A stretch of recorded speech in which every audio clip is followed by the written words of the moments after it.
주신 말씀을 가지고 하나님 은혜 내 은혜, 하나님 은혜 내 은혜라는 제목으로 함께 은혜를 나누고자 합니다.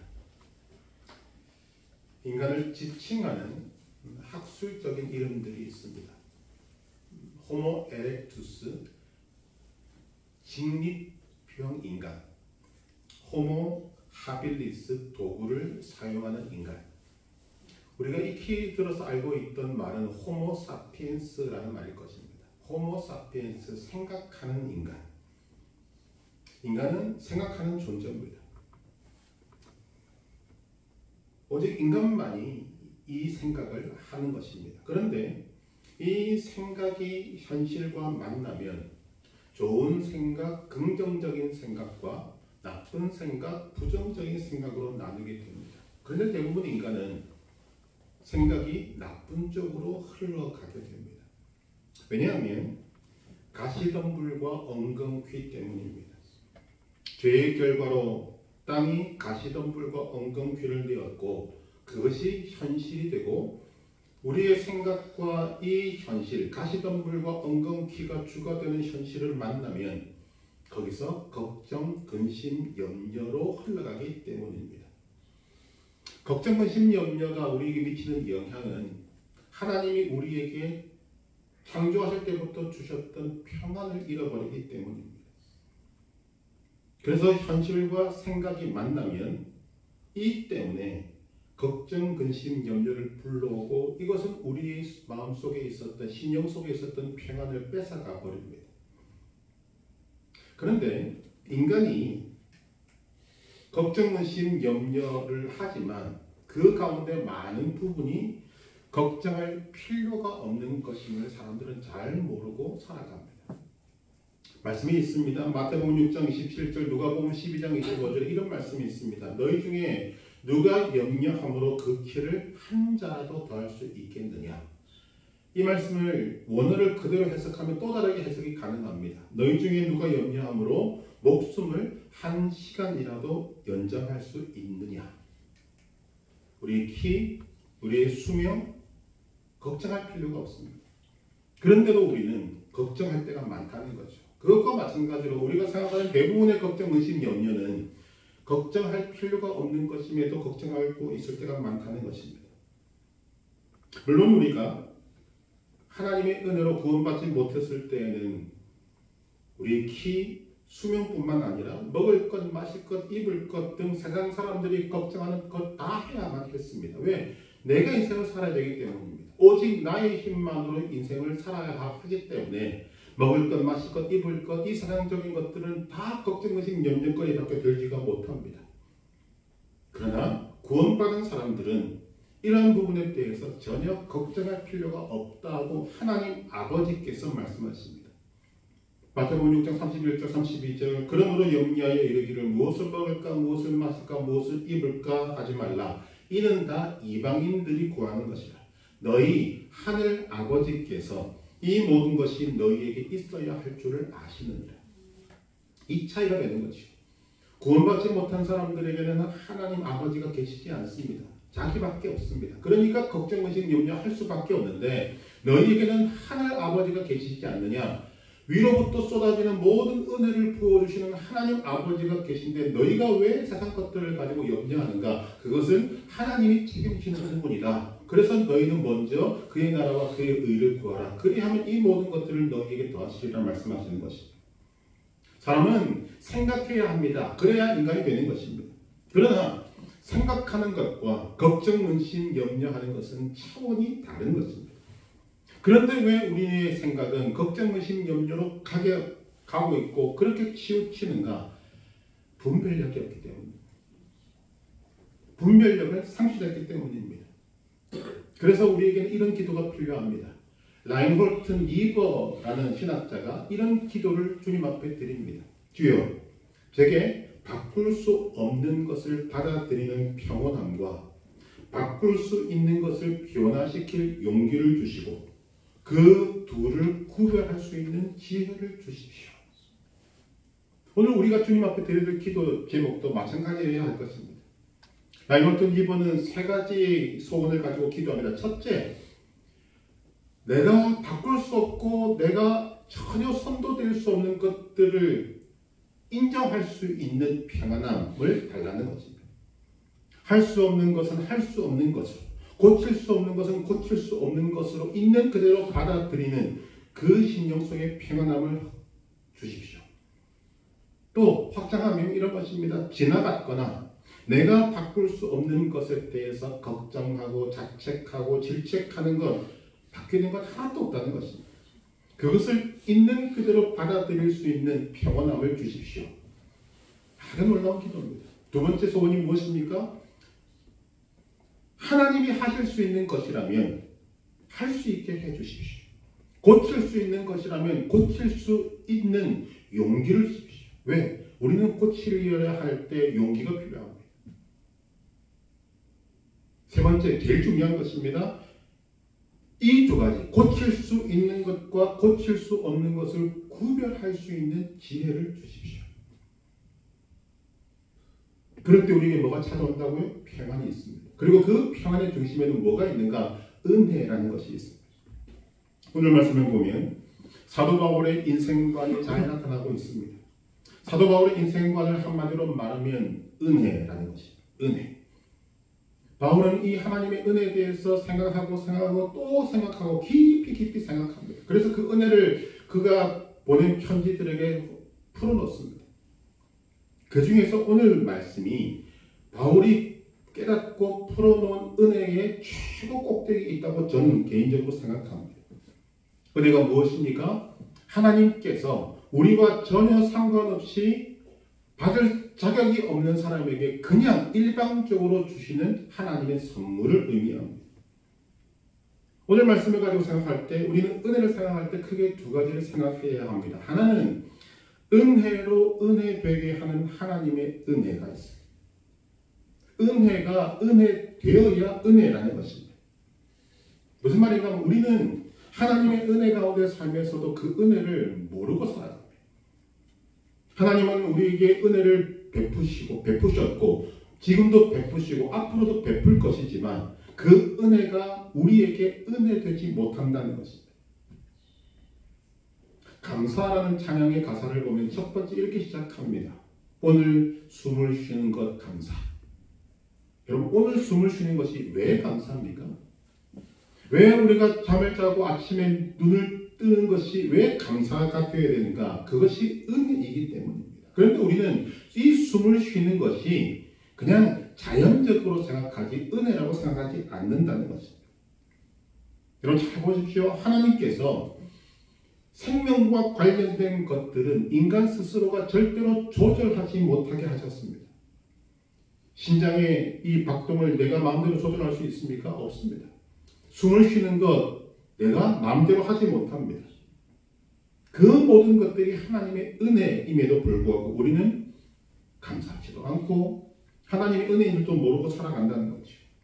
숨을 쉬는 것, 팔다리 움직이는 것, 먹으면 소화되는 것, 다쳤을 때 약을 바르거나 가만히 두면 그대로 다시 낫는 것, 몸과 관련된 것들도 다 하나하나 따져보면 은혜임에도 불구하고 우리는 은혜인 줄 모르고 살아갑니다. 그러다가 어디가 아프면 아파서 병원에 가면 그때서야 은혜인 줄 깨닫습니다. 그리고는 금방 까먹죠.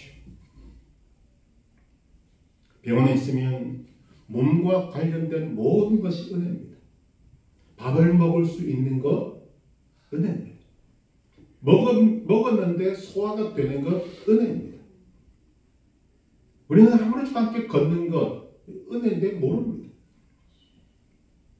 로봇 공학자들이 로봇의 손을 만들어 놓고 손가락 하나에 이렇게 움직이면 뭐합니까? 박수치고 난리가 납니다. 왜? 자기들이 보기 이 손가락 하나를 움직이는 것, 로봇팔이 움직이는 것 이것만 보면 감동이 밀려오는 거지. 왜?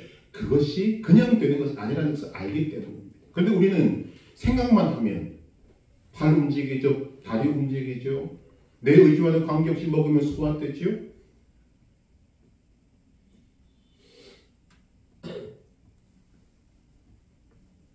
우리 선조들도 알지 않습니까?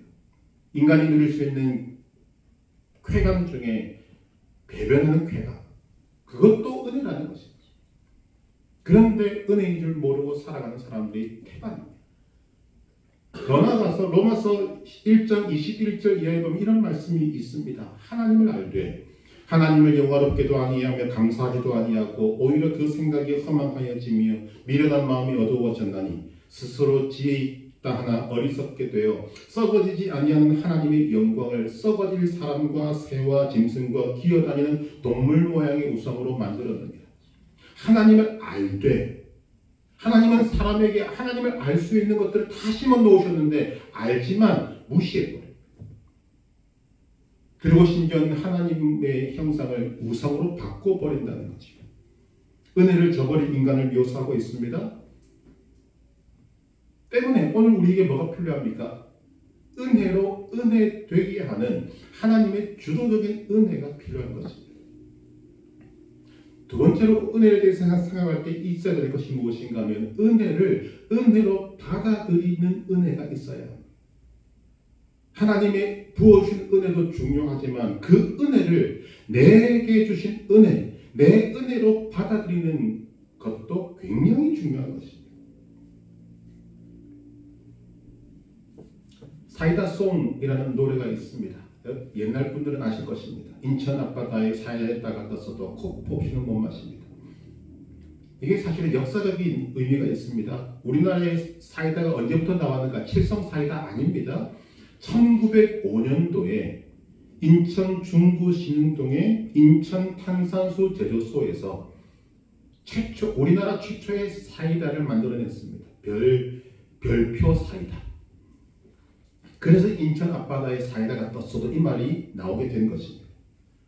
맞는 말이지 않습니까? 인천 앞바다에 사이다가 있으면 뭐합니까? 떠먹을 수 있는 그릇이 없으면 아무 소용이 없습니다. 아무리 은혜가 하나님으로부터 우리에게 폭포수처럼 내려와도 우리가 그 은혜를 받을 만한 그릇을 준비하고 받지 않으면 그 은혜는 나와는 상관이 없는 것입니다. 그 은혜를 내 은혜로 받아들이는 은혜, 그것 또한 은혜라는 것입니다. 성경에 나오는 수많은 사람들 가운데 이 하나님의 은혜로 은혜되게 하는 은혜와 은혜를 은혜로 받아들이는 은혜를 누구보다 잘 알고 있는 사람이 사도 바울입니다. 바울은 하나님의 은혜도 알았고 자신이 그 하나님의 은혜를 너무나도 많이 받았다는 것도 알았습니다. 그래서 그는 기뻐합니다. 9절에서 뭐라고 이야기합니까? 나에게 이르시기를 내 은혜가 네게 족하도다. 이는 내 능력이 약한 데서 온전해짐이라 하신지라. 그러므로 도리어 크게 기뻐함으로 나의 여러 약한 것들에 대하여 자랑하리니 이는 그리스도의 능력이 내게 머물게 하려 함이라.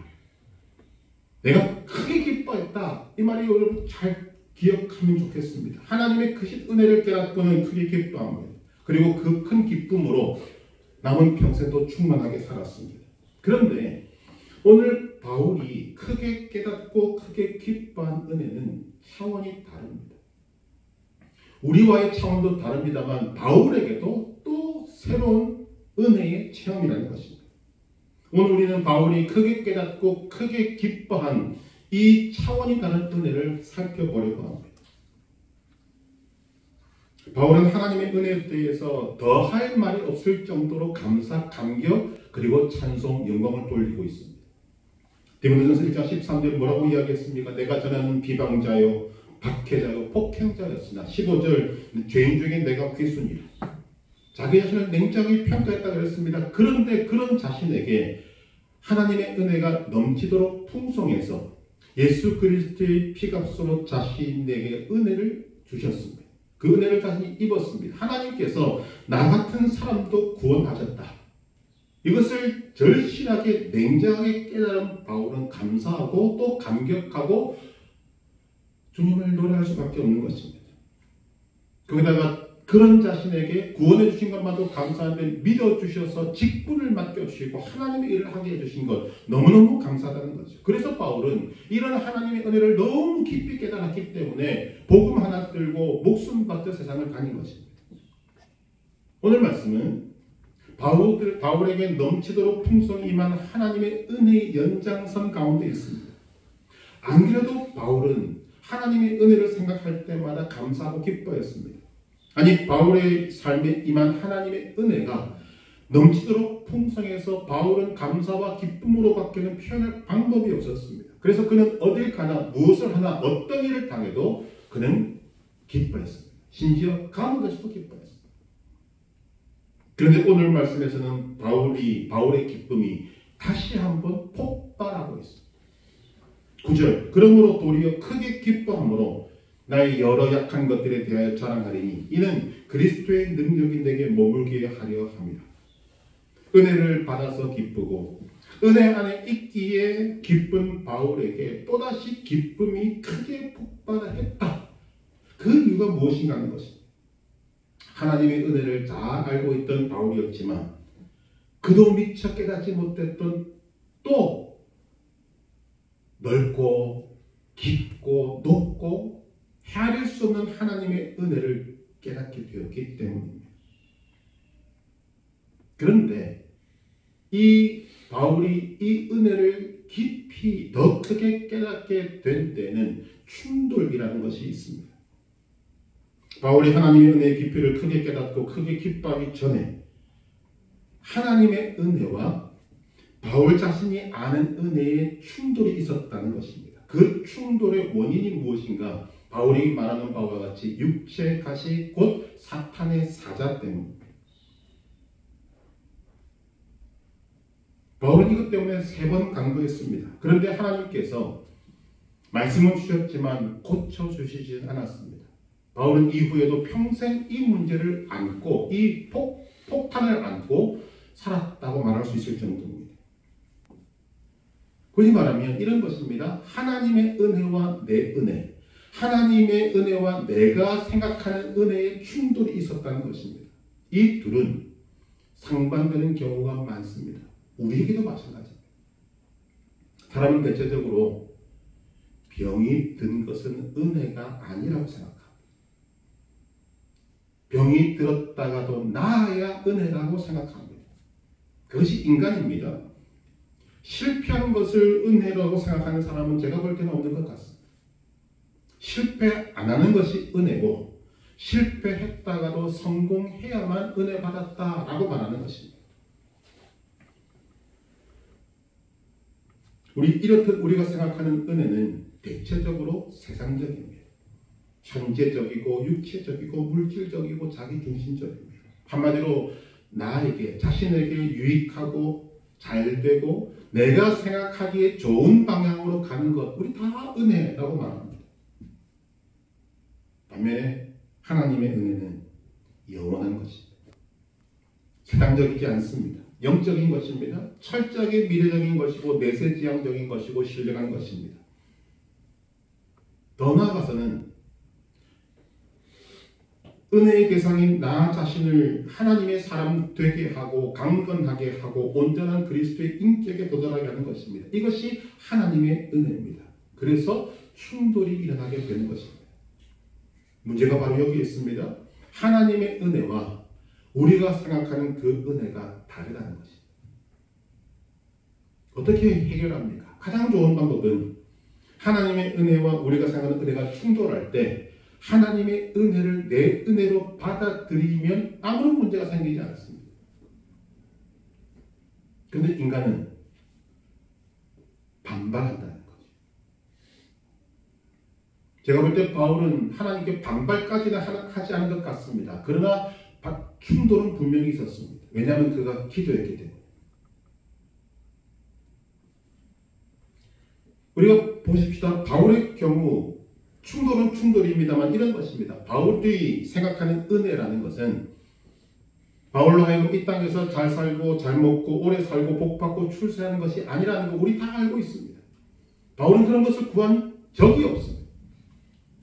바울은 언제나 은혜적인 입장, 복음적인 입장에서 하나님 앞에 구합니다. 복음의 길을 열어주십시오. 복음의 문을 열어주십시오. 성경의 문을 열어주십시오. 성경의 문을 활짝 열어서 좀 어딜 가나 고난받지 않고 환영받으며 복음 전하게 해주십시오. 복음의 역사가 좀 더 크게 일어나서 수많은 사람들이 이 복음 앞에 무너지게 해주십시오. 이런 소원이 다라는 것이죠. 그런데 이런 소원을 갖고 있는 자신에게 더욱더 구체적인 은혜가 필요하다는 것을 그는 깨닫습니다. 그것이 무엇인가? 건강입니다. 그래서 구합니다. 하나님, 명예도 지식도 부귀영화도 다 필요 없습니다. 다른 것은 없어도 괜찮습니다. 내가 밥을 굶어도 괜찮고 감옥에 가도 괜찮고 매를 맞아도 다 괜찮습니다. 그런데 하나님의 일을 하려고 보니까 최소한 건강은 주셔야 하지 않습니까? 바울이 복음을 전하는데 복음을 들고 살아가는데 얼마나 귀찮았으면 얼마나 힘들었으면 바울이 이런 사람인 바울이 하나님 앞에 기도하겠습니다. 오늘 말씀을 보니까 3번 기도했습니다. 어떤 방법으로 기도했는지는 모르겠습니다만 특별하게 기도한 것 같습니다. 육체의 가시를 내게서 떠나게 해주십시오. 사탄의 가시가 내게서 떠나게 해주십시오. 이렇게 구하고 있습니다. 바울에게 있었던 육체의 가시, 사탄의 사자가 뭡니까? 모릅니다. 학자들의 의견이 분분합니다. 간질일 것이다, 눈병일 것이다, 말라리아일 것이다, 편두통일 것이다, 언어장애일 것이다, 수많은 것들을 합니다만 모릅니다. 정황상으로 보면 아주 심각한 병이었다는 것은 다 동의합니다. 바울이 생각할 때 복음 전파에 방해가 될 정도로 심각한 것. 정황만 보십시다. 사도행전을 보게 되면 의사 누가가 바울과 함께합니다. 바울의 마지막까지 의사 누가가 함께합니다. 의사가 붙어 있어야 될 정도로 심각했다 그 말이죠. 또 하나를 보면 갈라디아서 4장 14절에 바울은 갈라디아의 편지를 보내면서 이렇게 말합니다. 너희를 시험하는 것이 내 육체에 있으되 이것을 너희가 업신여기지도 아니하며 버리지도 아니하고 오직 나를 하나님의 천사와 같이 또는 그리스도 예수와 같이 영접하였도다. 바울의 생각입니다. 그런데 공통의 생각일 것입니다. 갈라디아 교회 성도들이 바라보기에 시험될 만한 것이 바울에게 있었다. 그런데 너희가 그런 나를 버리지도 않고 업신여기지도 않고 하나님의 천사와 같이 나를 영접해 주신 내가 고맙다. 이 말을 표현하고 있는 것입니다. 자, 육체의 가시를 간질이라고 한번 생각해 보십시다. 갈라디아 교회 강단에서 저와 같이 이렇게 설교단 위에 서서 설교할 때 바울이 한순간에 거품 물고 쓰러졌다면 그럼 얼마나 큰 일입니까? 바울 자신에게도 큰 일이지만 그 모습을 바라보고 많은 사람들이 얼마나 큰 충격을 받겠습니까? 더 큰 문제는 얼마나 많은 사람들에게 믿음의 손해를 끼치겠는가 하는 것입니다.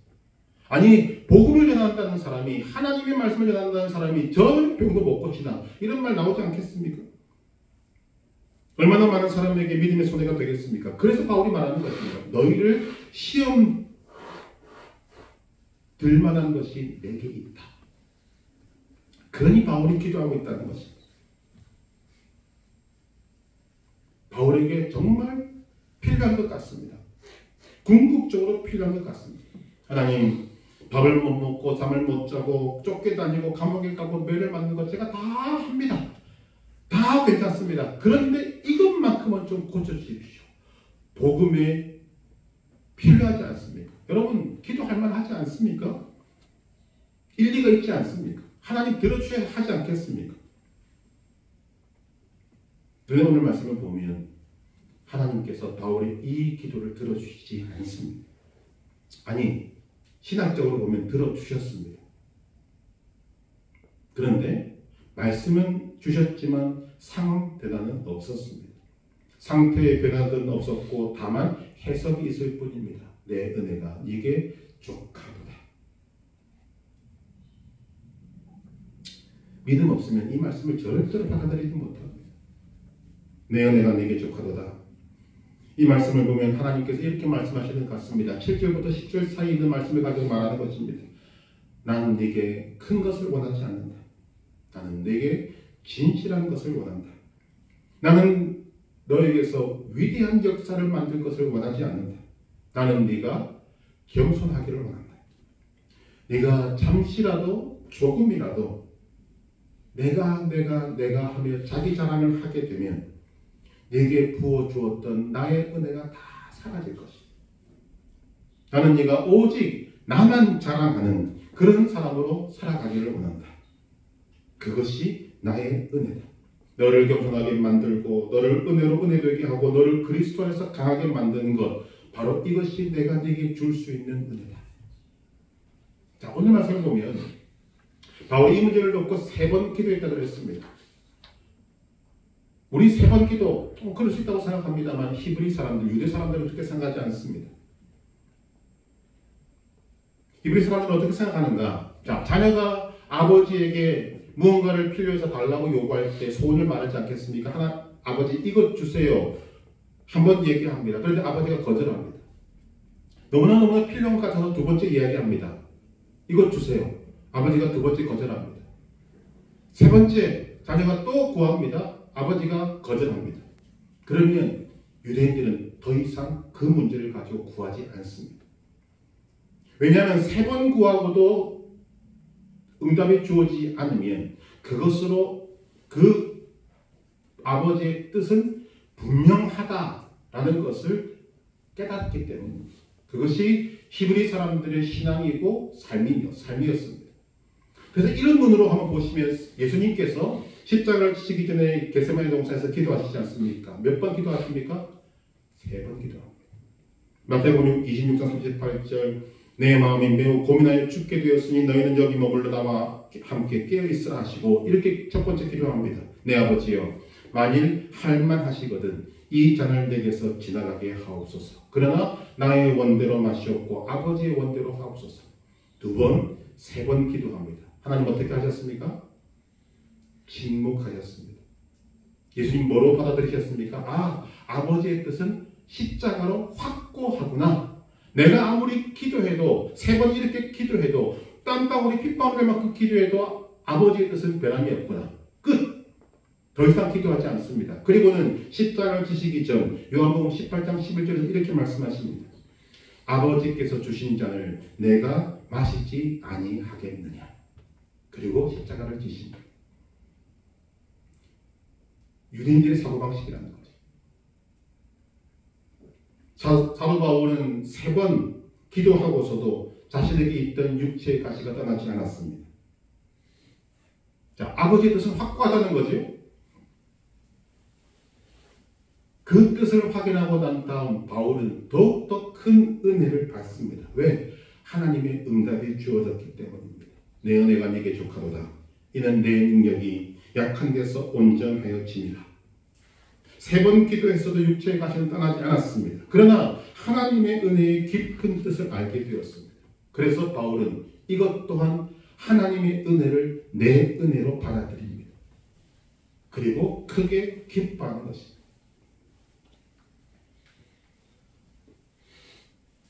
바울이 깨달은 것을 오늘 말씀에서 풀어놓고 있습니다만 히브리 성경에 보게 되면 이렇게 말씀하고 있습니다. 히브리서 12장 8절 징계는 다 받는 것이거늘 너희에게 없으면 사생자여 친아들이 아니니라. 바울이 또 여기서 보게 되면 뭡니까? 이런 것이 남아있는 것은 내가 하나님의 친아들이구나를 깨닫게 되는 것입니다. 또 히브리서 12장 11절 무릇 징계가 당시에는 즐거워 보이지 않고 슬퍼 보이나 후에 그로 말미암아 연단받은 자들은 의와 평강의 열매를 얻느니라. 그때는 모른다는 거지.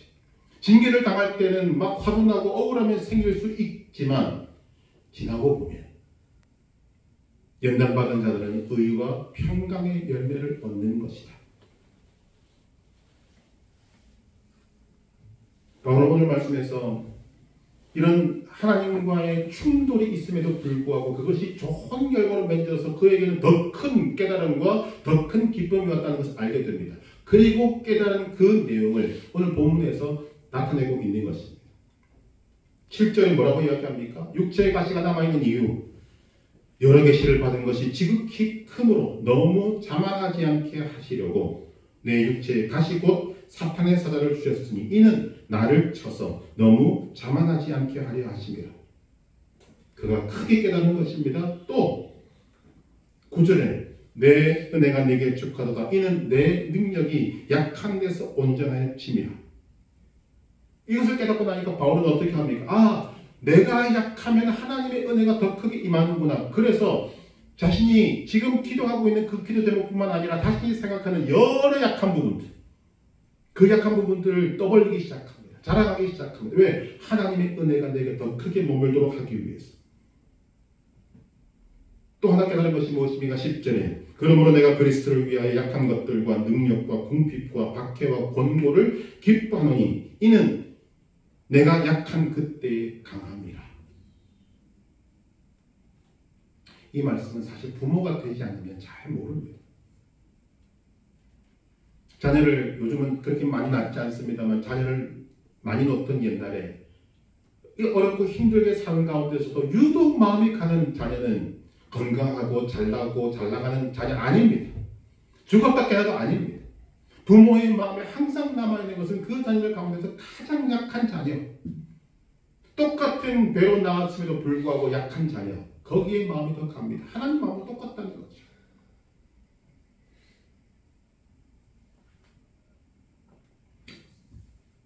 그런 의미에서 보면 여러분은 하나님의 너무나도 소중한 자녀입니다. 그런데 우리는 그 하나님의 자녀의 소중함의 은혜를 놓치고 살아갈 때가 많습니다. 토레이라고 하는 목사님이 있습니다. 그가 부흥회를 할 때 어느 여자분이 찾아왔습니다. 그리고 이렇게 이야기합니다. 목사님, 저는 예수 믿은 지도 오래됐고 부흥회도 많이 참석했습니다. 그런데 아직도 구원에 대한 확신이 없습니다.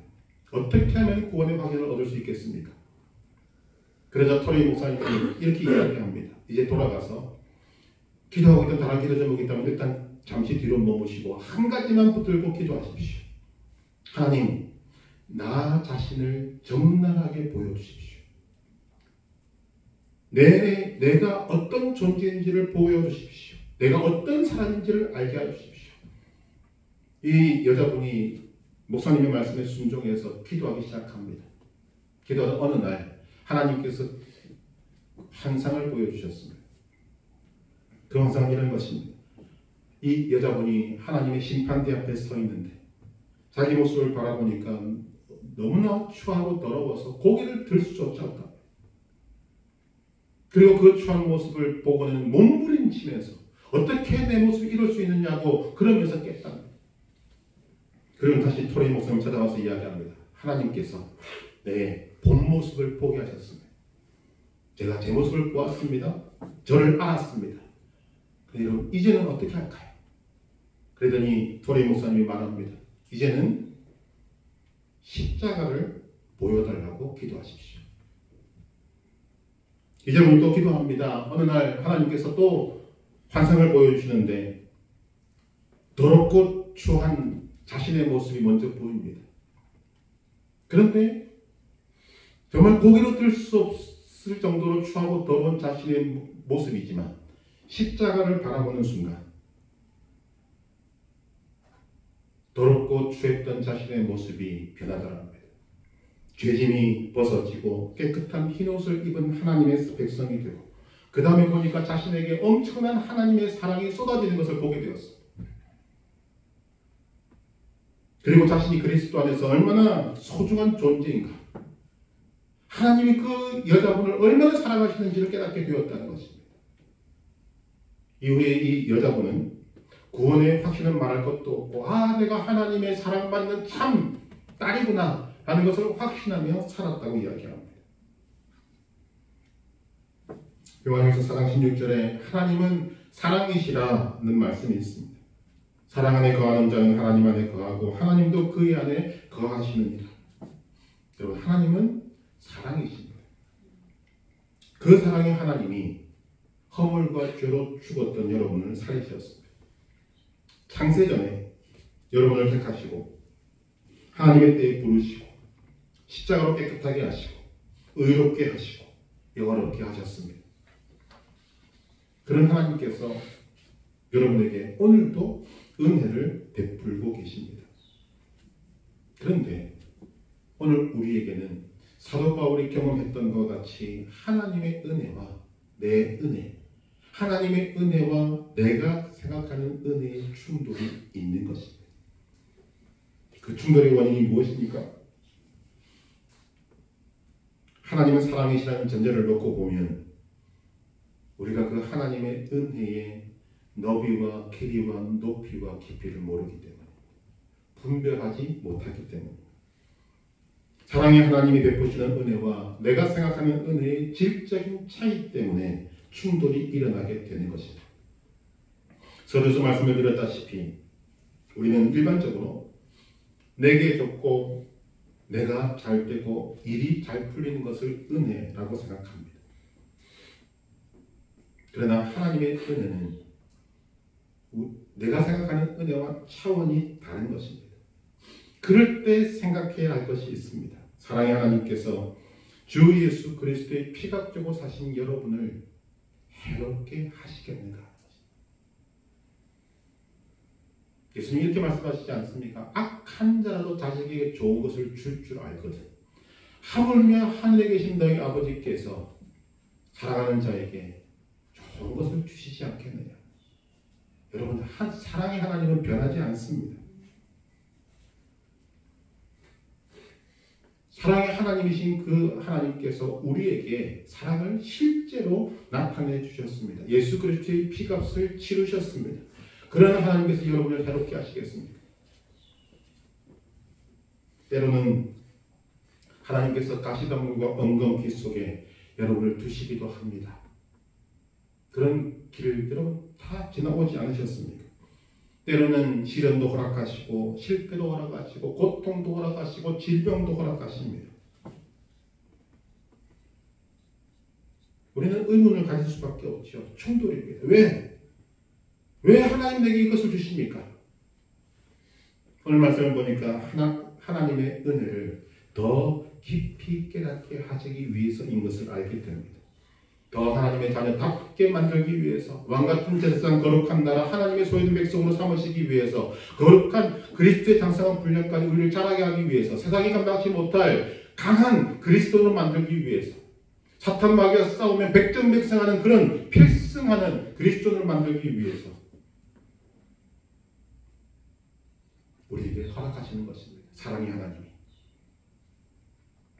그래서 이런 말씀이 있지 않습니까? 욥기서 23장 10절 내가 가는 길을 그가 하시나니 그가 나를 단련하시려면 내가 순금같이 나오리라. 외우는 말씀이어서는 안 됩니다. 그것이 내 삶에 이루어지는 것이어야 한다는 것이죠. 로마서 8장 28절 하나님을 사랑하는 자 곧 그의 뜻대로 부르심을 입은 자에게는 모든 것이 합력하여 선을 이루느니라. 믿으십니까? 그럼 오늘 우리에게 일어나는 일은 하나님의 은혜와 내 은혜의 충돌을 여러분 믿음으로 극복하셔야 합니다. 그것으로 여러분들 걱정하신 염려의 뿌리로 삼으시면 안 된다는 거죠. 우리가 변함없이 믿어야 할 것 하나님의 은혜는 오늘도 내게 임하고 있다. 그런데 바울이 경험한 바와 같이 그 은혜를 깨닫는 것에도 차원이 있다는 것입니다. 저는 은혜로 받아들이는 그 은혜의 차원이 여러분에게 주어진 현실 속에서 이제 폭발적으로 일어나게 되기를 간절히 소망합니다. 여러분 지금 걱정하신 염려하는 것이 무엇이 있습니까? 따지고 보면 모든 것이 다 걱정하신 염려거리들이지 않습니까? 생각해 보면 그러나 그 생각을 하나님의 은혜로 바꿀 때 우리에게 평안이 있게 되는 것입니다. 우리가 라이벌턴 이버의 기도를 나의 기도로 삼기를 바랍니다. 하나님, 내가 어떻게 할 수 없는 것을 받아들이는 평안함과 내가 하나님의 은혜로 할 수 있는 것들을 할 수 있는 용기와 그리고 이 둘을 구별할 수 있는 지혜를 주십시오. 하나님의 은혜의 너비와 길이와 높이와 깊이를 모르니까 우리는 내 은혜에만 집착해서 살아가는 것입니다. 이미 넘치도록 풍성한 은혜를 받았음에도 불구하고 왜 내게 은혜를 베푸시지 않느냐고 항변하는 일이 일어나게 되는 것입니다. 여러분 내 은혜에만 집착하고 있지 않습니까? 내가 생각하고 있는 은혜에만 매여 있지 않습니까? 그것만이 은혜가 아닙니다. 하나님의 은혜를 우리는 먼저 생각해야 하고 거기에 초점을 맞춰야 합니다. 그리고 그 하나님의 은혜를 인정할 수 있는 은혜로 들어가야 하는 것입니다. 하나님의 은혜를 믿고 받아들이고 나아가서 그 은혜의 깊이를 깊이 알아야 합니다. 그럴 때 바울처럼 도리어 크게 기뻐함으로 그리스도께서 내 안에 머물게 하고 그리스도 안에서 자랑하고 그 은혜 안에 겸손하고 그리스도 안에서 강하게 되는 나 자신을 발견하게 되는 것입니다. 내게 있는 하나님의 은혜는 족하다. 이렇게 받아들일 때 여러분 심령 속에는 평안이 있고 만족이 있을 것입니다. 여러분에게 하나님의 은혜를 하나님의 은혜의 차원에서 볼 수 있는 큰 깨달음이 있게 되기를 바랍니다. 그렇기 때문에 감사할 수 있고 더 크게 감사할 수 있습니다. 기뻐하고 더 크게 기뻐할 수 있습니다. 평생 하나님이 내게 주실 그 은혜를 생각할 때 더 큰 기쁨이 있을 것이니 우리는 오늘 내게 주어진 이 삶에서 미리 감사하고 기뻐할 수 있게 되는 것입니다. 그리고 바울과 같이 하나님의 은혜가 여러분에게 더 많이 머물 수 있도록 여러분의 약함을 자랑하시길 바랍니다. 더 크고 놀라운 하나님의 은혜가 임할 것이고 여러분은 더 강한 그리스도인으로 하나님의 은혜가 머무는 자가 될 것입니다. 이 은혜가 여러분에게 있기를 주님의 이름으로 축원합니다.